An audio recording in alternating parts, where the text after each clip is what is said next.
Assalamualaikum, apa kabar saudara-saudara kaum muslimin dan muslimat pencinta Al-Quran? Seperti biasa berjumpa lagi dengan saya di channel Endang Piat. Pada kesempatan kali ini saya akan melanjutkan lagi panduan untuk memandu atau membimbing saudara-saudara kaum muslimin dan muslimat pencinta Al-Quran yang belum mengerti dan yang belum memahami tentang posisi-posisi atau keberadaan tajwid yang ada di dalam Al-Quran. Tonton terus videonya sampai selesai agar supaya saudara-saudara dapat memahami dan mengerti penjelasan-penjelasan mengenai posisi-posisi dan keberadaan tajwid yang ada di dalam Al-Quran. Surat Al-Baqarah ayat yang ke-95 ini. Dan jika saudara-saudara suka dengan video ini, maka jangan lupa untuk di-subscribe agar supaya saudara-saudara tetap mendapatkan pengetahuan tajwid berikutnya. Baiklah saudara-saudara, saya bacakan dulu ayatnya. A'udzu billahi minasyaitonir rajim. Bismillahirrahmanirrahim. وَلَنْ يَتَمَنَّوْهُ أَبَدًا بِمَا قَدَّمَتْ أَيْدِيهِمْ وَاللَّهُ عَلِيمٌ بِالظَّالِمِينَ. بسم الله الرحمن الرحيم. وَلَتَجِدَنَّهُمْ أَحْرَصَ النَّاسِ عَلَى حَيَاةٍ وَمِنَ الَّذِينَ أَشْرَكُوا. Di dalam surat Al-Baqarah ayat yang ke-95 ini ada bacaan walayyatamannahu abadan. Pada bacaan ini ada huruf nun sukun menghadapi huruf ya. Ini dinamakan idgham bi gunnah. Selanjutnya ada huruf nun yang bertasdid. Huruf nun yang bertasdid ini harus dibaca gunnah, yaitu dibaca dengung ke hidung. Panjang dengungannya sekitar 1 alif setengah atau 3 ketukan. Dan selanjutnya masih pada huruf nun yang berbaris fathah menghadapi huruf wawu sukun. Ini hanya dinamakan layin saja, karena yang dinamakan mad layin itu ialah bila mana huruf yang berbaris fathah menghadapi huruf wawu atau huruf yang berbaris fathah menghadapi huruf iya, lalu dihentikan membacanya, maka itu dinamakan mad layin. Panjang bacaannya 2 hingga 6 harakat. Dan selanjutnya ada huruf dal yang berbaris fathatayn atau berbaris tanwin fathah menghadapi huruf ba. Ini dinamakan iqlab. Dan selanjutnya ada bacaan bima qaddamat aydihim. Pada bacaan ini ada huruf mim yang berbaris fathah menghadapi huruf alif mati. Ini dinamakan mantobi'i yang harus dibaca panjang. Panjang bacaannya 2 harakat. Dan selanjutnya ada huruf alif yang berbaris fathah menghadapi huruf ya sukun. Ini hanya dinamakan layin saja. Dan selanjutnya ada huruf dal yang berbaris kasroh menghadapi huruf ya sukun. Ini pun dinamakan mantobi'i yang harus dibaca panjang. Panjang bacaannya 2 harakat.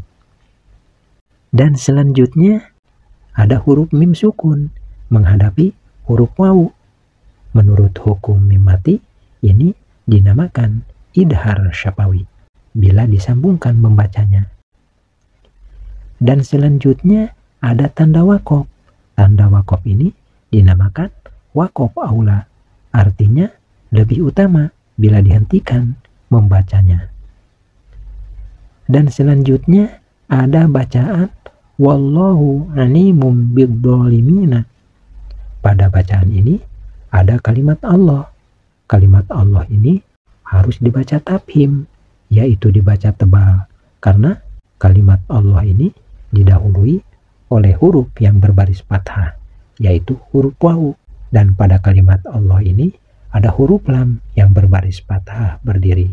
Ini dinamakan mad tabi'i yang harus dibaca panjang. Panjang bacaannya 2 harakat. Dan selanjutnya ada huruf lam yang berbaris kasroh menghadapi huruf ya sukun. Ini dinamakan mad tabi'i yang harus dibaca panjang. Panjang bacaannya 2 harakat. Dan selanjutnya ada huruf mim yang berbaris domatain atau berbaris tanwin doma menghadapi huruf ba. Ini dinamakan iklab. Dan selanjutnya ada huruf alif, ada huruf lam menghadapi huruf do yang bertasdid. Ini dinamakan alif lam samsiah. Dan selanjutnya masih pada huruf do yang berbaris fathah berdiri. Ini dinamakan mad tabi'i yang harus dibaca panjang. Panjang bacaannya 2 harakat. Dan selanjutnya ada huruf mim yang berbaris kasroh menghadapi huruf ya sukun. Ini dinamakan mad tabi'i. Namun mad tabi'i ini menghadapi huruf yang hidup, yaitu huruf nun yang berbaris fathah dan dihentikan membacanya. Maka kedudukan mad tabi'i ini berubah menjadi mad arid li sukun yang harus dibaca panjang. Panjang bacaannya 6 harakat. Dan mari kita beralih kepada ayat yang ke-96. Pada ayat yang ke-96 ini ada bacaan wala tajidannahum ahroson nasi ala hayatin. Pada bacaan ini ada huruf nun yang bertasdid. Huruf nun yang bertasdid ini harus dibaca gunnah, yaitu dibaca dengung ke hidung. Panjang dengungannya sekitar 1 alif setengah atau 3 ketukan. Dan selanjutnya ada huruf mim sukun menghadapi huruf alif. Menurut hukum mim mati ini dinamakan idhar. Dan selanjutnya ada huruf ro yang berbaris fathah. Huruf ro yang berbaris fathah ini harus dibaca tabhim, yaitu dibaca tebal, karena huruf ro ini berbaris fathah. Dan selanjutnya ada huruf alif, ada huruf lam menghadapi huruf nun yang bertasdid. Ini dinamakan alif lam samsiah. Dan selanjutnya ada huruf nun yang bertasdid. Huruf nun yang bertasdid ini harus dibaca gunnah, yaitu dibaca dengung ke hidung. Panjang dengungannya sekitar 1 alif setengah atau 3 ketukan. Dan selanjutnya masih pada huruf nun yang berbaris fathah menghadapi huruf alif mati. Ini dinamakan mad tabi'i yang harus dibaca panjang. Panjang bacaannya 2 harakat.